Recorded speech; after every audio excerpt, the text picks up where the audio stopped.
Assalamualaikum guys, selamat datang ke ASR TV. So another prediction video. Sebelum ni aku bagi prediction mengenai pasukan mana yang akan menang dan juga jumlah gol. Dan sekarang seperti biasa adalah prediction mengenai starting 11 yang bakal diturunkan oleh Sabah FC. Okey, menariknya untuk perlawanan kali ini adalah kita akan beraksi tanpa OKS, tapi kita akan beraksi dengan kehadiran dua assistant coach kita.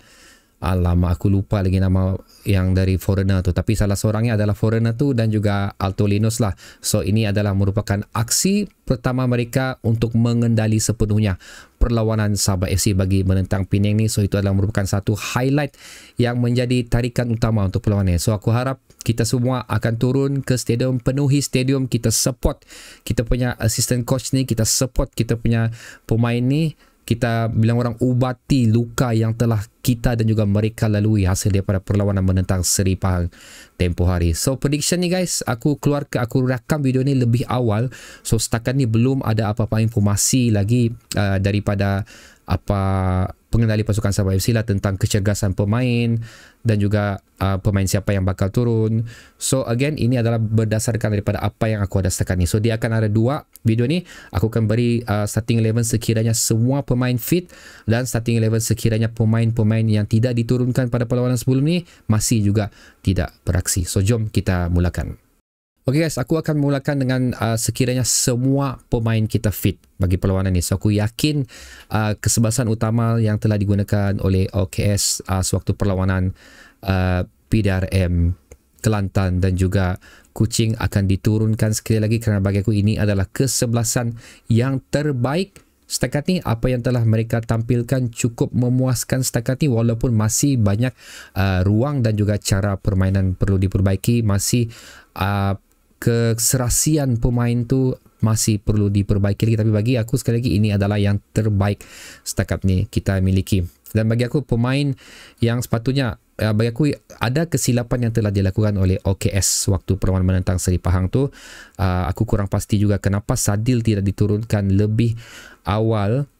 Okay, just kita katakanlah Sadil cedera untuk perlawanan tu dan dia tidak boleh turun perlawanan tu sebanyak 90 minit. Tapi kalau kita tengok di sini, Sadil boleh turun perlawanan berdasarkan beberapa minit. So dia diturunkan dalam 60 minit lebih, so dia boleh beraksi dalam 30 minit macam tu. So aku rasa lebih layak Sadil diturunkan lebih awal untuk perlawanan menentang Seri Penang ni. Aku tak mau lagi kesilapan menurunkan Sadil pada separuh masa kedua. Kerana kenapa guys? Kenapa? Sadil adalah merupakan ayam tambatan kita.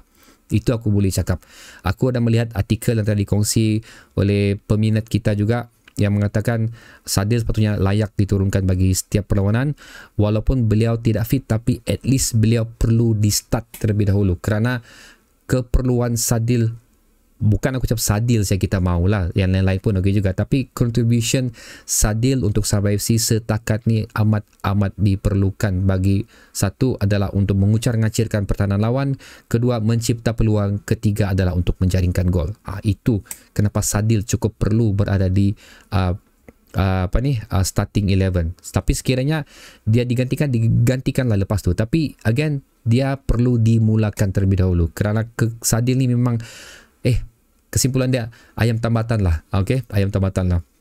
So yang lain tu seperti biasa guys, aku memang ingin melihat general kita Pak Tisu terus konsisten berada selaku kapten dan juga selaku defensive midfield kita, dan beliau sendiri pun mampu menjaringkan gol. Dan aku perlu kembalinya Telmo Castanheira. Kita nampak sangat tempang pada perlawanan tu, tidak ada pemain yang mampu untuk mengawal bahagian midfield kita dengan lebih sempurna, dengan memberikan vision yang lebih cantik. Itu kita kurang sewaktu menentang Seri Pahang, dan aku berharap sekali lagi Telmo akan diteruskan bagi perlawanan ni.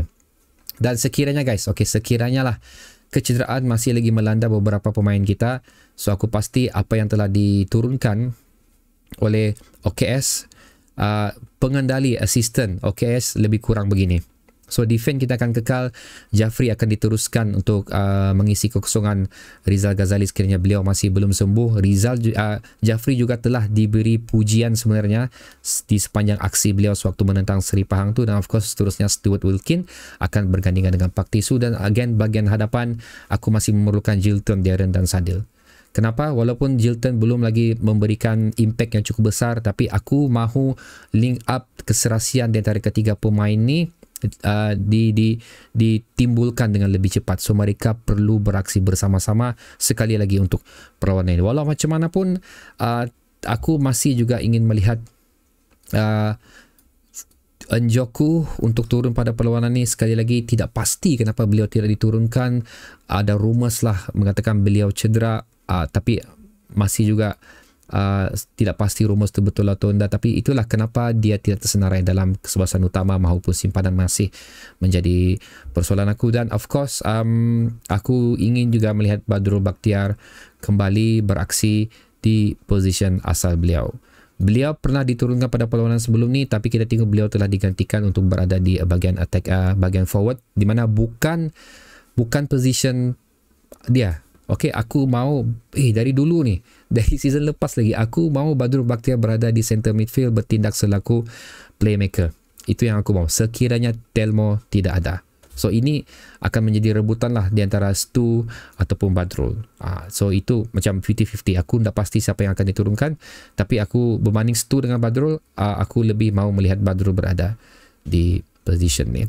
Dan seterusnya of course Sadil aku mau kekalkan, aku mau Njoku juga diberi peluang sekali lagi, dan of course Damien pun aku mau sekali lagi beliau berada di bahagian goalkeeper kita, bagi sekali lagi bagi peluang beliau untuk membuktikan kehebatan beliau, bagi peluang beliau untuk merebut tempat selaku penjaga gol utama beliau. Bukan Apik tidak bagus, sekali lagi bukan Apik tidak bagus, tapi kita perlu satu pemain especially goalkeeper yang sudah ready untuk berada di position beliau. Itu yang kita mau. Kita nak mau nanti Apik tidak, lepas tu kelang kabut lagi, baru mau build up lagi Damien balik. So by that time pun sudah kesuntukan masa. So Damien perlu dibentuk lebih awal. So perlu diberi peluang, perlu diberi minit permainan yang cukup tinggi. Again, of course Damien boleh belajar banyak daripada Apik lah, since Apik masih ada bersama dengan Sabah FC. So okay guys, itu adalah pendapat aku mengenai prediction ni. So aku ingin mendengar jawapan pendapat kamu mengenai siapa yang patut layak turun pada perlawanan ni. Sila tekannya di ruang komentar di bawah. So semoga perlawanan ni membawa pulang 3 mata untuk kita dan terus konsisten kekal berada di antara top 3 pesaing Liga Super bagi tahun ni. SMJ untuk semua guys. So sehingga berjumpa lagi di video seterusnya. Assalamualaikum.